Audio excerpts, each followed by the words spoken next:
সকাল সকাল আবদার নতুন কিছু বানাতে হবে। রোজ রোজ নতুন কিছু কি বানানো যায় সেই চিন্তা করে করে কিছুটা মুড়ি জল দিয়ে ভিজিয়ে রাখলাম, আর একটা বাটিতে 1 কাপ সুজি, 1 কাপ টক দই আর হাফ কাপ জল দিয়ে সেটাকেও মিশিয়ে রাখলাম।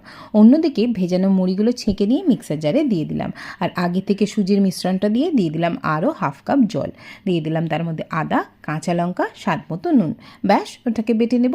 একটা বাটির মধ্যে নিয়ে নিলাম। এবার পরিমাণ মতো জল দিয়ে একটু পাতলা করে নিতে হবে, খুব বেশি গাঢ় রাখলে কিন্তু চলবে না, সেই জন্য পরিমাণ মতো জলটা দিয়ে দিতে হবে।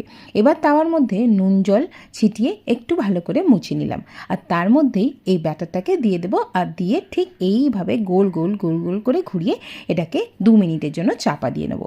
ওপরটা বেশ ভালো মতো রান্না হয়ে গেলে দিয়ে দেবো সামান্য একটু ঘি এবং পেরি পেরি মশলা, এটা সুন্দর একটা টেস্ট আনে। ব্যাস, এটাকে উল্টে দিলেই একদম রেডি হয়ে যাবে। সাথে যদি আলুর দম কিংবা ঘুগনি থাকে তাহলে তো একেবারেই ব্যাপারটা জমে যাবে।